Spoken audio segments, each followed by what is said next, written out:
வீடியோக்குள்ளே போகிறதுக்கு முன்னாடி நம்ம ராமச்சந்திரன் துர்கா என் யூடியூப் சேனல் சப்ஸ்கிரைப் பண்ணிக்கோங்க, பெல் பட்டனையும் கிளிக் பண்ணிக்கோங்க. மேலும் இந்த பதிவு பிடிச்சிருந்தால் லைக் பண்ணுங்கள், ஷேர் பண்ணுங்கள், கமெண்ட் பண்ணுங்கள். நன்றி.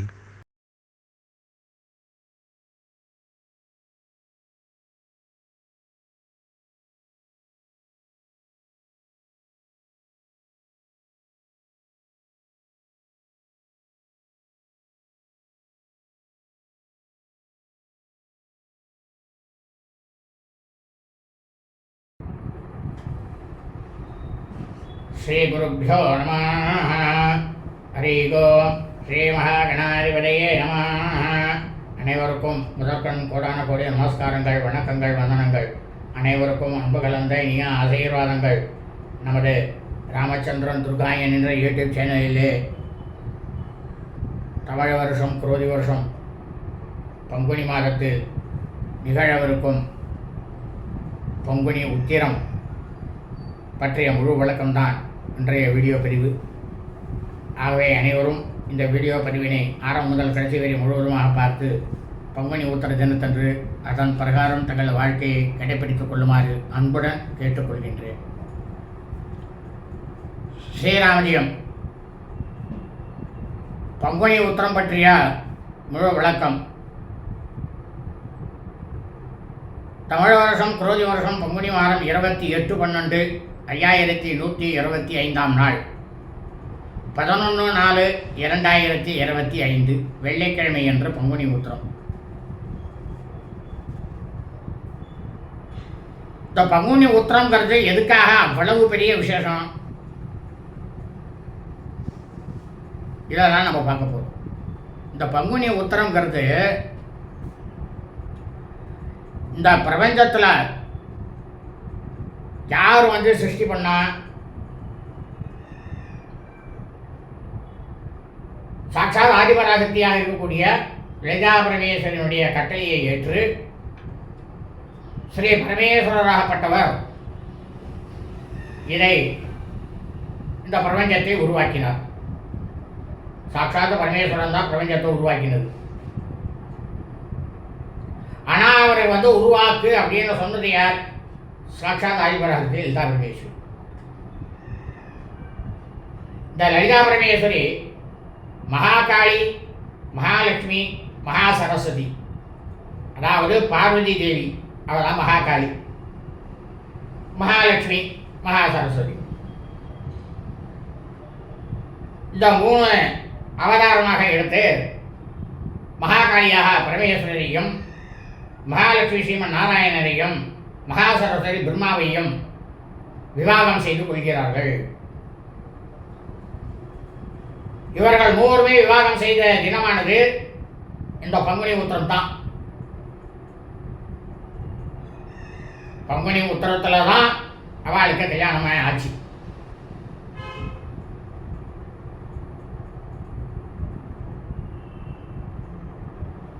இந்த பங்குனி உத்திரத்தை அன்னைக்கு தான் சாட்சாத்து முருகப்பெருமான் ஐப்பசி மாதத்தில் சூரபத்மன அசுரர்களை வதம் செய்துவிட்டு தேவர்கள் சொல்றார்கள், தேவசேன அதாவது தேவேந்திரனுடைய மகளாகப்பட்ட தேவசேனாவை அவருக்கு திருமணம் செய்து கொடுப்பது என்று அன்றைக்கு நிச்சயம் பண்ணப்பட்டது. அதை நிச்சயம் பண்ணி பங்குனி உத்திரத்தன்னைக்கு மட்டும்தான் தேவசேனாவை அவர் கல்யாணம் பண்றார். தேவயானையை தான் கல்யாணம் பண்றார் முதல்ல. அதுக்கு அப்புறமா தான் வள்ளியை காதலிச்சு தனக்கு இஷ்டமா இருந்து விநாயக பெருமான் கல்யாணம் பண்ணி வைக்கிறார்.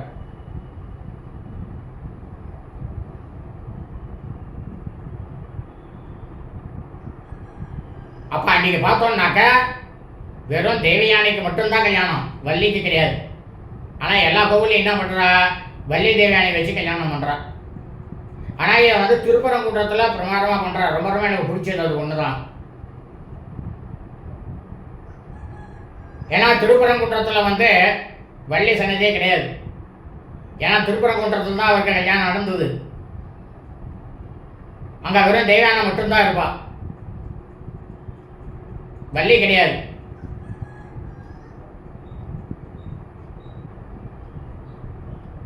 அந்த திருமண வைபவமானது அது எந்த தெய்வங்களுக்காக இருக்கட்டும், மனிதர்களுக்காக இருக்கட்டும், தெய்வங்களுக்காக இருக்கட்டும், யாருக்காக இருக்கட்டும், விவாகம் என்பது காலையில் தான் செய்ய வேண்டும். இது உண்மையாகவே நடந்து கொண்டுதான் இருந்தது. கார்த்தால தான் எல்லா கோவில்லையுமே விவாகம் வைபவமே வச்சிருந்தான். ஆனா நாளடைவில் அது போக போக கிட்டத்தட்ட ஒரு 55 வருஷம் 60 வருஷமா என்ன ஆகி போடுது அப்படின்னா,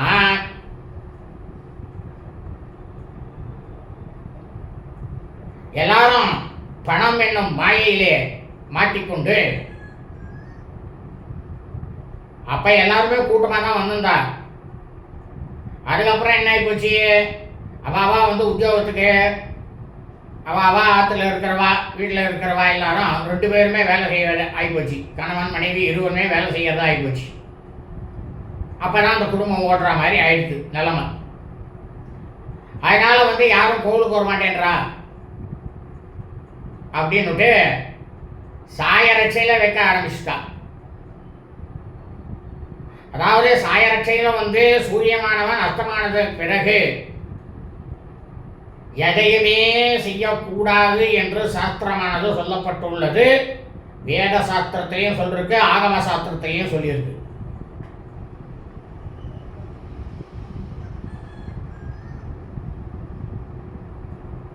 ஆனா இந்த தெலுங்குக்காரா இருக்கா பாருங்க, அவ கல்யாணம் கருதி எப்போ பண்ணுவான்னா, பின்னிரவு 1 மணிலேருந்து அதிகாலை 3 மணிக்குள்ள முகூர்த்தத்தை வச்சுப்பா. 1:30 3 அவள் எப்பயும் அந்த 1:30 மணிலேருந்து 3 மணிக்குள்ளதான் முகூர்த்தம் வச்சுக்குவா. அது அதிகாலை வேலை. 3 மணிங்கிறது அதிகாலை வேலை.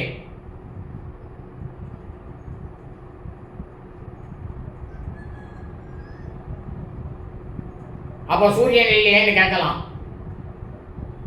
ஆனா சூரியனானவர் அவளுக்கும் சொல்லியிருக்கு, இதை நீங்க செய்யலாம், செய்யறதுல தவறு இல்லை. ஆனா சூரிய பகவான் உதயமானதுக்கு அப்புறமா இருக்கக்கூடிய லக்னத்துல வச்சுட்டா எல்லா விதமான சகல சௌபாகியங்களும் உண்டாகும் அப்படின்னு சொல்லியிருக்கு. அதனால்தான் சூரிய உதயத்துக்கு அப்புறமா தான் லக்னமே வரும். அப்பயும் லக்னம் இருக்கும். ஆனால் அதில் அவ்வளோ தூரம் ஸ்லாக்கியமாக செய்யறதுக்கு சரியில்லை. எந்தெந்த காரியங்களை செய்யலாமோ அந்தந்த காரியங்களைத்தான் செய்யலாம் அந்தந்த லக்னத்தில்.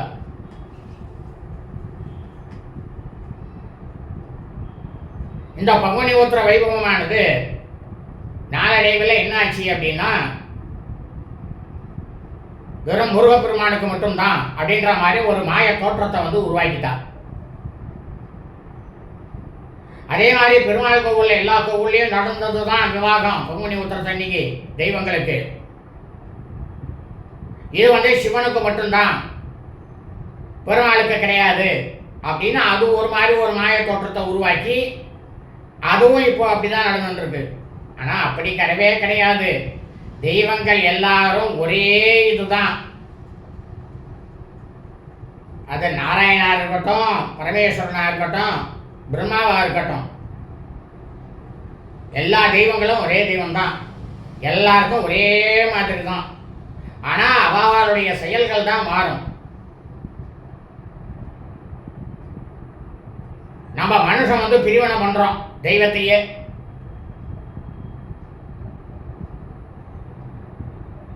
ஏன் அந்த பாப்பம் யாரை சேரும்? நம்மளை தான் சேரும். நம்ம குடும்பத்தை சேரும். நம்ம குடும்பத்தில் நீ வரக்கூடிய வம்சாவளிகளை சேரும்.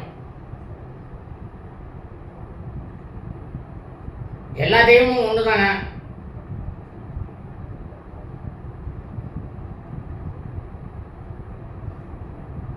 சரி, நாமெல்லாம் அன்னைக்கு என்ன பண்ணணும்? நமது அருகாமைகள். ஆனால் இதில் பாருங்க, மதுரை மீனாட்சி அம்மன் கோவிலில் கார்த்தால தான் கல்யாணம். அதே மாதிரி திருப்பரங்குன்றத்துலேயும் கார்த்தால தான் கல்யாணம். அவள் இன்னும் அந்த தர்மசாஸ்திரத்தை கடைபிடிக்காம இருக்கா. சொக்கநாதருக்கும் மீனாட்சி தேவிக்கும் அன்னைக்கு கார்த்தால தான் விவாகம் பண்ணுறான். ரொம்ப ரொம்ப எனக்கு ரொம்ப சந்தோஷம். அவள் அந்த மாதிரி செய்யறதுனால தான் எதுவாவது இந்த கலியுகத்தில் இப்படியே ஏதோ பிரமாதமாக இருந்துட்டு ஜனங்களை எல்லாம் காப்பாற்றிட்டு போயிட்டு இருக்கு ஓரளவுக்கு. அவளும் இன்னைக்கு சாயந்தரம் வச்சுக்கிறாளோ அதோட கலியுகம் முடிஞ்சு போச்சுன்னு அர்த்தம்.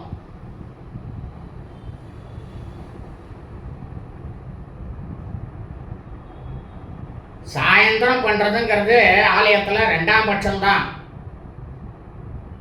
அது ஜனங்களை சேர்க்கணும், அந்த கோவிலுக்கு வருமானத்தை ஈட்டணும். எல்லாம் இப்போ பணம்ங்கிற அந்த மாயையில் போயிட்டா. எல்லாருக்கும் பணம் தேவைதான், யாருக்கும் வேண்டாம் இருக்க முடியாது. யாராலையும் பணம் இல்லாமல் எந்த காரியமும் செய்ய முடியாது. இப்போ பணம் ஒன்று தான் முக்கியன்ற மாதிரி இருக்க ஓடிட்டு இருக்கு கலியுகத்தில். இதுலேயும் வேத தர்ம சாஸ்திரத்தை சொல்லிருக்கு, பணத்துக்கு தான் முக்கியத்துவம் கொடுப்பா, இறைவனுக்கோ மனிதாபிமானத்துக்கோ யாரும் இடம் கொடுக்க மாட்டா கலியுகத்தில் அப்படின்னு எழுதியே போட்டிருக்கு வேத தர்ம சாஸ்திரத்தில். அது இப்போ நடந்துதான் இருக்கு.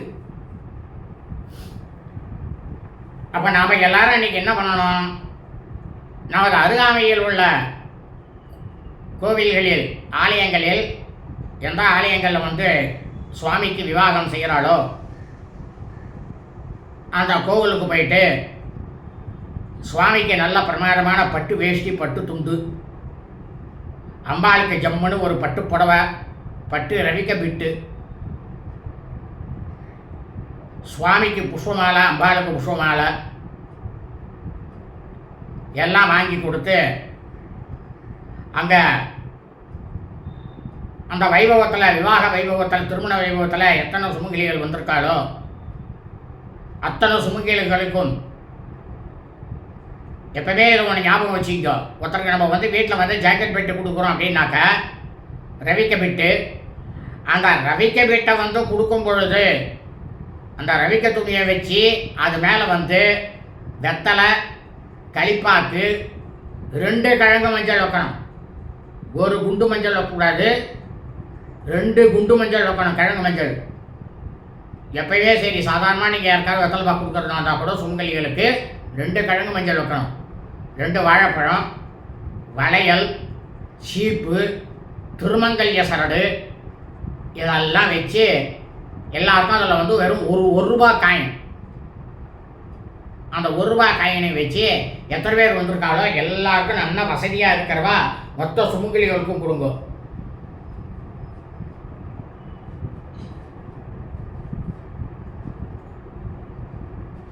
சரி, எங்களுக்கு அவ்வளோ தூரம் வசதி இல்லை, நாங்கள் என்ன பண்ணுறது?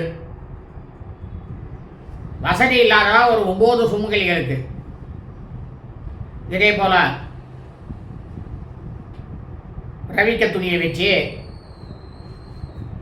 அந்த ரவிக்க துணி மேலே வெத்தலை பாக்கு, 2 கிழங்கு மஞ்சள், 2 வாழைப்பழம், கொஞ்சோண்டு புஷ்பம், வளையல், சீப்பு, கண்ணாடி, திருமங்கல்ய சரடு இதெல்லாம் வச்சு கொடுங்க. எதுக்காக சொல்கிறது வச்சு கொடுக்கறது அப்படின்னா, அதாவது அங்கே சுவாமியாகப்பட்டவர் அம்பாளுக்கு கழுத்தில் திருமாங்கல்யத்தை அணிவித்த பிறகு, விவாகம் முடிந்த பிறகுதான் இதை செய்ய வேண்டும்.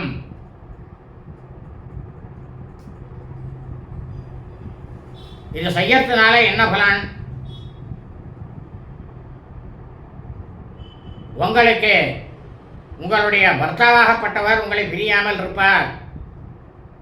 உங்கள் கணவர் தீர்க்க சுமங்கலியாக இருப்பீர்கள். திருமணம் ஆகலை, ரொம்ப நாளாக தடைப்பட்டுட்டே போயிட்டு இருக்கு அப்படின்றவா உங்கள் கையால் 9 பேருக்கு இதை கொடுத்தேன்னா கண்டிப்பாக அடுத்த பங்குனி உத்திரத்துக்குள்ளே உங்களுக்கு விவாகம் ஆகிடும். சரி, எங்களுக்கு விவாகம் ஆகிடுச்சு, 5 வருஷம் ஆச்சு, 7 வருஷம் ஆச்சு, குழந்தை புத்திர பாக்கியமே இல்லை, சத்தந்தான பாக்கியம் இல்லை, நாங்கள் என்ன பண்ணுறது அப்படின்னு கேட்டேன்னா அவளுக்கு தம்பதிகள் இருவருமாக சேர்ந்து இந்த 9 சுமங்கலிகளுக்கு இந்த மாதிரி கொடுத்துட்டு வந்தாள்னா அடுத்த பங்குனி உத்தரத்துக்குள்ள கண்டிப்பாக சாட்சாத்து பரமேஸ்வரரோ பரமேஸ்வரியோ உங்களது வீட்டில் கண்டிப்பாக வந்து குழந்தையா வந்து பிறப்பா.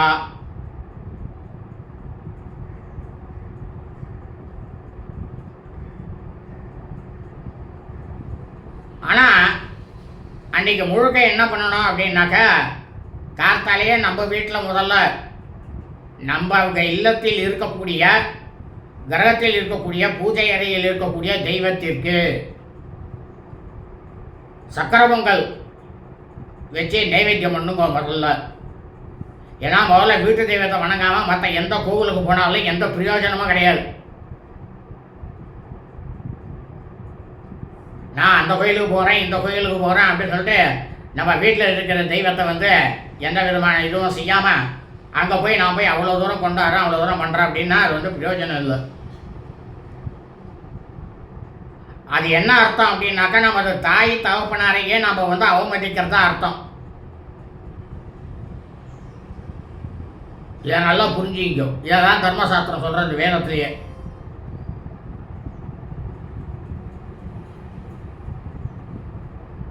நம்மளுடைய தாய் தகப்பன் தான்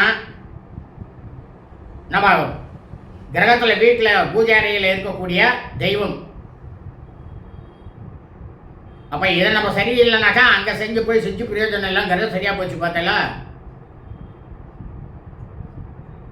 அதே மாதிரி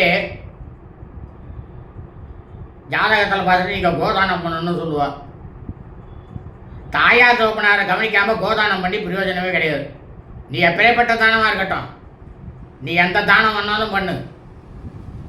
தாயார் தகப்பனாரை கவனிக்காமல் அவளை வந்து நட்டாத்தில் விட்டுட்டு எவன் ஒருத்தன் தானம் பண்ணுறானோ அதை தானத்தில் சேர்க்கை கிடையாது, பாவத்தில் சேர்க்கை.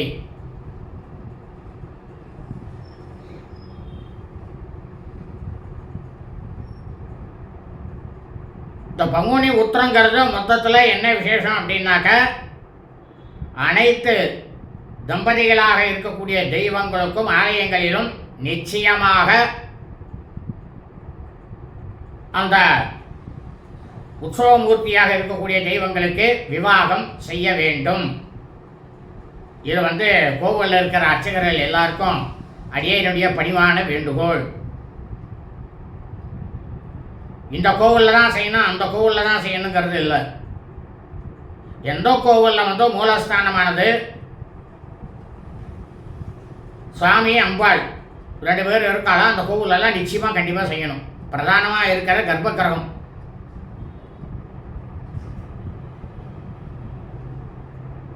ஆகவே அனைவரும் இந்த வீடியோ பதிவினை ஆரம்பம் முதல் கடைசி வரை முழுவதுமாக பார்த்து பங்குனி உத்திர தினத்தன்று அதன் பிரகாரம் தங்களது வாழ்க்கையை கடைபிடித்துக் கொண்டு விக்னேஸ்வராதி சமஸ்த அரிகர கோடி 33 கோடி தேவதைகளுடைய பரிபூர்ண கிருபா கடாட்சத்தையும் பரிபூர்ண ஆசியும் பெற்று தாங்களும் தங்களது குடும்பத்தை சார்ந்தவர்களும் மிக மிக மிக மிக க்ஷேமமாகவும் சௌக்கியமாகவும் சகல ஐஸ்வர்யத்துடனும் இருக்க வேண்டுமாய் அன்புடன் கேட்டுக்கொள்கின்றேன். லோகா சமஸ்தா சுகினோ பவந்து. சுபம் அஸ்து. ததாஸ்து.